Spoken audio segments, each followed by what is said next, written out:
Pour renforcer la sécurité de vos données, Hervé-Diet propose l'authentification à 2 facteurs, qu'on retrouve parfois sous la dénomination 2FA. Alors avant d'aller plus loin, je vais vous expliquer rapidement en quoi ça consiste. 2 facteurs, c'est le fait d'avoir besoin de 2 types d'informations différentes pour accéder à votre compte. Par exemple, quelque chose que vous connaissez, comme votre mot de passe, plus quelque chose que vous possédez, par exemple votre smartphone. Si vous n'avez pas les deux, pas d'accès possible. Ça prend tout son intérêt, car année après année, nous sommes confrontés à des fuites de données. Les comptes des grosses sociétés, par exemple, se font hacker, et le couple email-mot de passe que vous avez utilisé pour le compte auprès de cette société peut se retrouver dans la nature. Si jamais vous utilisez le même couple email-mot de passe sur Hervé-Diet, ce qu'on vous déconseille très fortement, alors un attaquant pourrait les utiliser pour se connecter à votre place. Même chose, un jour, votre ordinateur peut être infecté par un virus. Et tout ce que vous tapez sur votre clavier peut être enregistré et envoyé vers un serveur appartenant au créateur du virus. Donc cette personne ensuite pourrait se rendre sur Hervé-Diet et accéder librement à votre compte avec les informations qu'il a récupérées. Pour éviter ça, il y a donc ce second facteur, que notre auteur de virus ou notre hacker qui a récupéré vos informations ne peut pas avoir. Vous connaissez déjà probablement ce système au travers l'envoi d'un code via SMS, code que vous devez ensuite saisir sur le site internet pour obtenir l'accès. Ce système est pas mal, c'est mieux que rien, mais aujourd'hui c'est considéré comme une mauvaise pratique, car intercepter un SMS c'est quelque chose d'assez simple à mettre en place. Pour éviter ça, il y a d'autres solutions plus sécurisées. Pour Hervé-Diet, nous avons mis en place une technique basée sur l'utilisation d'une application d'authentification à installer sur votre smartphone. Le principe est assez proche de celui du SMS, sauf qu'au lieu de recevoir un code par SMS, vous installez cette application sur votre téléphone et c'est cette application-là qui vous donnera le code. Ce code est valable en 60 secondes, donc même si un jour il est intercepté, il sera très vite inutilisable. Ce type de code s'appelle TOTP, pour en anglais Time-Based One-Time Password, mot de passe à usage unique basé sur le temps, en bon français. Voici donc comment activer ce système sur Hervé-Diet. Tout d'abord, je me connecte avec un compte fictif ici et j'ai accès à l'application. Je me rends dans le panneau d'administration et tout en bas, j'ai une section sécurité. C'est aussi dans cet espace que vous pourrez changer le mot de passe du praticien ainsi qu'activer ou non l'accès secrétariat et changer son mot de passe. Comme l'authentification à 2 facteurs n'est pas encore activée, tout ce que nous voyons, c'est un QR code qu'il va falloir scanner dans notre application. Il me faut donc cette fameuse application d'authentification. Je prends mon smartphone, il s'agit d'un smartphone Android, mais le fonctionnement est le même sur iOS pour les iPhones. Je lance le Play Store et je vais chercher. Alors soit je connais déjà le nom de l'application, dans mon cas j'utilise Aegis, donc je peux taper Aegis, mais si vous tapez OTP, comme One Time Password, vous verrez qu'il y a un certain nombre d'applications qui fonctionnent sur le même principe. Vous avez Google Authenticator, il y a un Microsoft aussi. Personnellement, je préfère les logiciels qui sont libres et en open source, donc j'aime bien Aegis et je vais taper Aegis. Voilà, de la société BIM Development. Je fais installer. On attend quelques secondes. Et l'application a été rajoutée sur mon écran d'accueil. Je lance cette application. Au premier lancement, on me propose d'importer un coffre-fort. Donc le coffre-fort, c'est l'espace dans lequel vous allez stocker ce système de code. Ce qu'il faut comprendre, c'est que l'application, elle ne sert pas que pour Hervé-Diet. Vous pouvez très bien ajouter votre compte Amazon ou PayPal. Vous pouvez activer l'authentification à 2 facteurs via une application de ce type. Donc là, on n'en a pas encore, donc on fait suivant.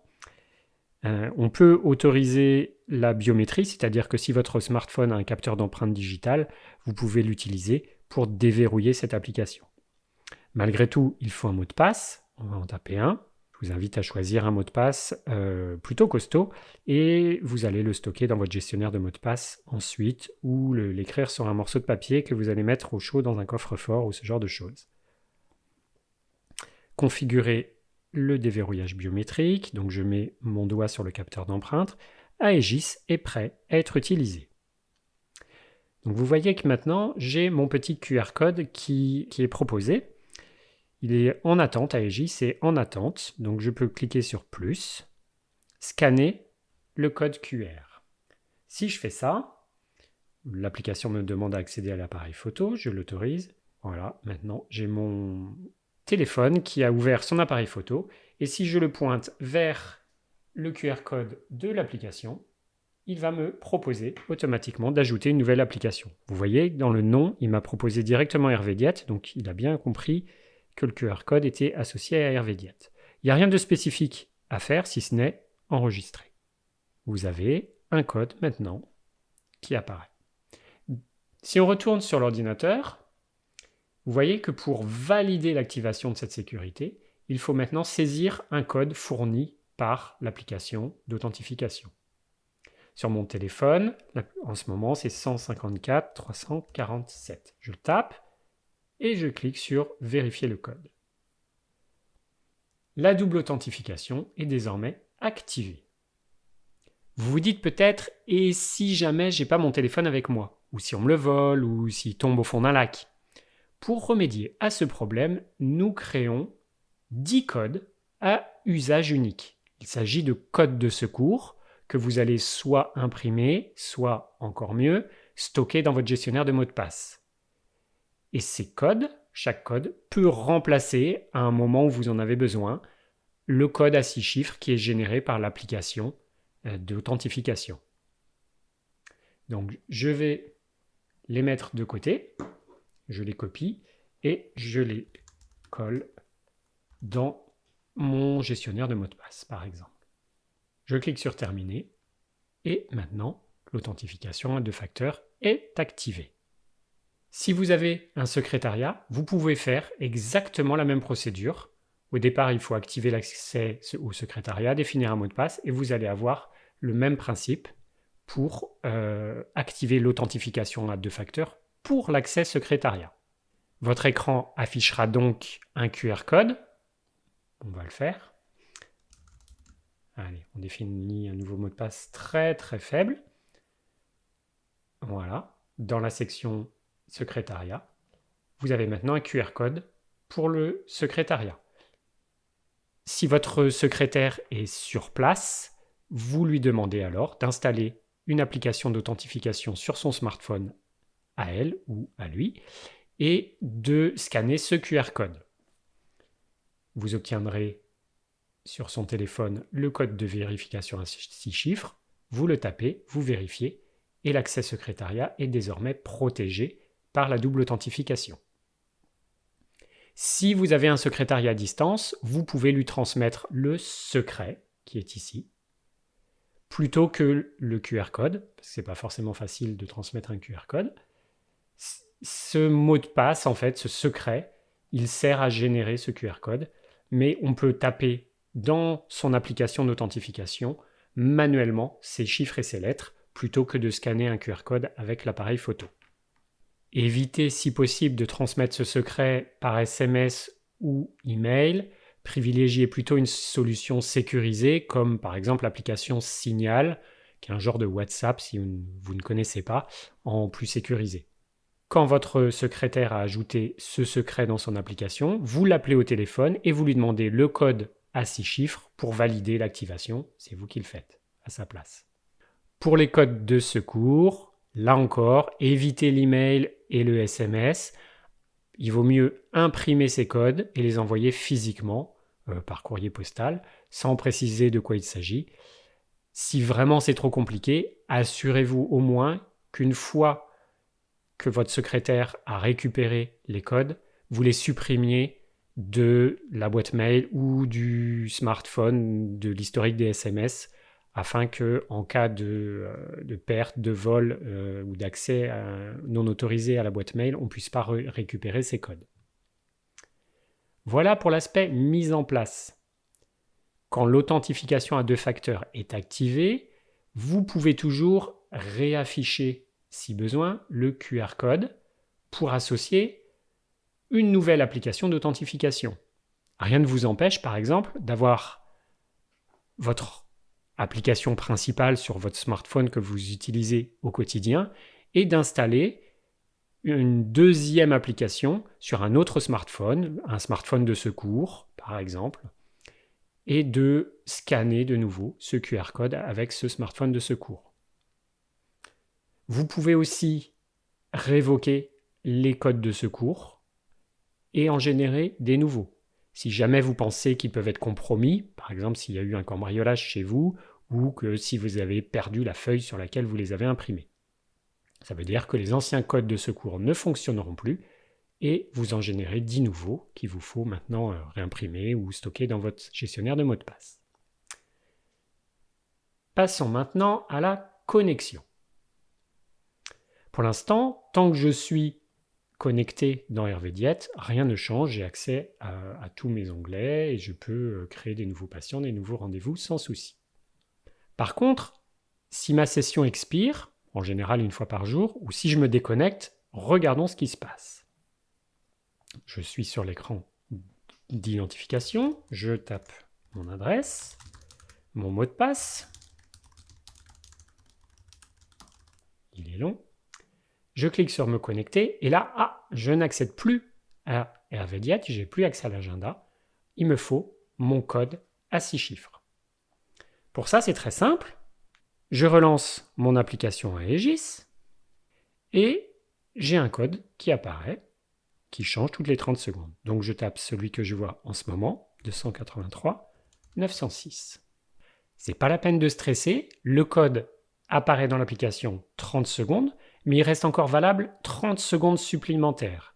Donc même s'il disparaît pendant que vous êtes en train de le taper, vous avez encore 30 secondes pour valider. Je renseigne au passage le temps pendant lequel on ne me demandera plus de code d'authentification pour ce navigateur. En effet, on considère que si vous avez eu ce code sur cet ordinateur, c'est que c'est bien vous. Pas forcément besoin de vous le demander à chaque fois. Par contre, si une personne mal intentionnée depuis un ordinateur à l'autre bout du monde essaie de se connecter, qu'elle a votre email et votre mot de passe, dans tous les cas, comme ce n'est pas ce navigateur sur cet ordinateur, on lui demandera obligatoirement de saisir un code TOTP. Nous vous invitons malgré tout à ne pas définir un temps trop long. Tous les 30 jours, c'est pas mal, car ça vous incite à maintenir une bonne habitude. Typiquement, si vous changez de smartphone et que vous oubliez de transférer l'application d'authentification sur le nouveau, en un mois, il y a des chances que vous ayez encore l'ancien smartphone sous la main et que vous puissiez vous connecter avec l'ancienne application d'authentification. Et ensuite, vous allez associer le nouveau en réaffichant le QR code comme on a vu un peu plus tôt. Les banques, par exemple, ont l'obligation de vous le demander tous les 90 jours ou plus tard. Donc, à vous de voir. Moi, je préfère 30 jours, c'est pas mal. Je parle, et donc, mon code, il a expiré. Vous voyez, en cliquant sur continuer, on me dit code d'authentification incorrect. En effet, on a dépassé les 30 secondes. Donc, je reprends mon application, je tape le nouveau code, 614 819, et là, je clique sur continuer.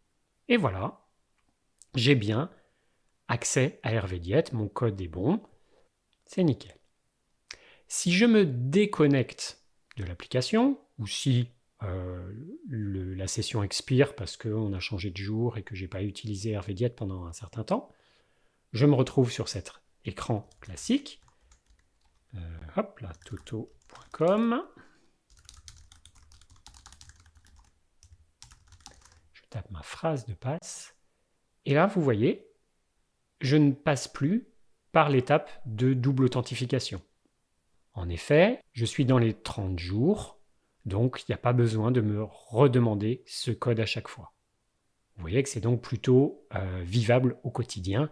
On vous demandera juste une fois par mois de lancer cette application. Dans le panneau d'administration, dans l'onglet Sécurité tout en bas.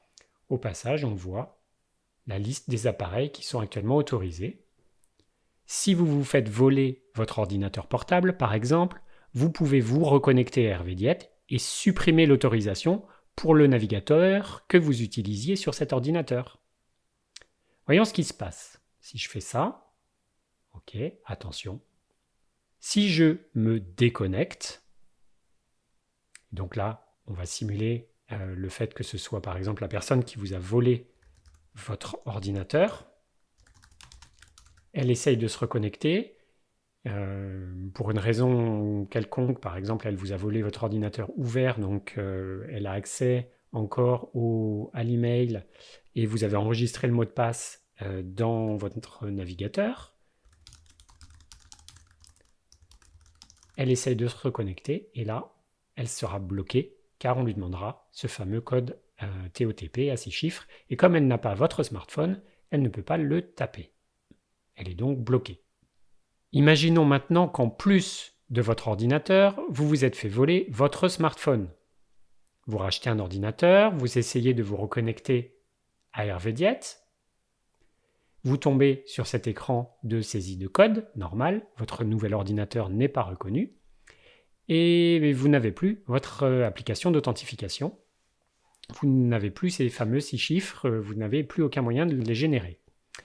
C'est pas grave, vous avez vos codes de secours que vous aviez stockés bien au chaud dans une sauvegarde de votre gestionnaire de mots de passe ou sur un papier imprimé stocké dans votre coffre-fort ou ce genre de choses.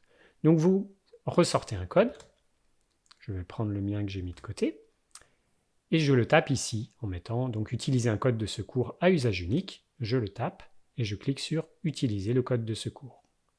Vous voyez, j'ai pu me connecter à Hervédiette sans aucun problème. À ce stade, il est recommandé de désactiver ponctuellement l'authentification à 2 facteurs et de la réactiver, ce qui va générer un nouveau secret, un nouveau QR code à scanner dans l'application que vous allez réinstaller sur votre nouveau téléphone. De cette manière, même si la personne qui vous a volé votre ordinateur et votre téléphone, elle essaye d'accéder à Hervédiette, elle ne pourra plus utiliser l'ancien secret qui est dans l'application d'authentification à 2 facteurs qui est sur le téléphone qui vous a été volé. Voilà pour la mise en place et l'utilisation de l'authentification à 2 facteurs. Ça semble complexe au premier abord, mais c'est un élément de sécurité très important. Vous savez que dans Hervédiette, vous stockez des données qui peuvent être confidentielles. Donc il ne faut jamais hésiter à activer un élément de sécurité qui vient renforcer cette confidentialité. Une fois le paramétrage initial fait, qui semble un peu compliqué, mais vous verrez qu'en pratique, ça ne l'est pas tant que ça, à l'usage, les contraintes sont assez faibles. Lancer une fois par mois une application sur son smartphone pour taper un code, ça reste plutôt léger. Si vraiment ça vous ennuie, vous pouvez augmenter ce délai, et même si vous vous mettez une fois par an, ça vaut mieux de faire ça que de ne pas utiliser du tout l'authentification à 2 facteurs. Enfin, pour conclure, sachez qu'il y a d'autres méthodes d'authentification à 2 facteurs, notamment l'utilisation d'une clé physique à brancher sur votre ordinateur, sur une prise USB. C'est encore plus sécurisé et surtout, ça évite de taper un code. À l'heure où je tourne cette vidéo, nous n'avons pas mis en place cette solution dans Hervédiette, mais nous serions curieux de savoir si c'est quelque chose qui vous intéresse. Voilà, n'hésitez pas à nous contacter pour nous le faire savoir.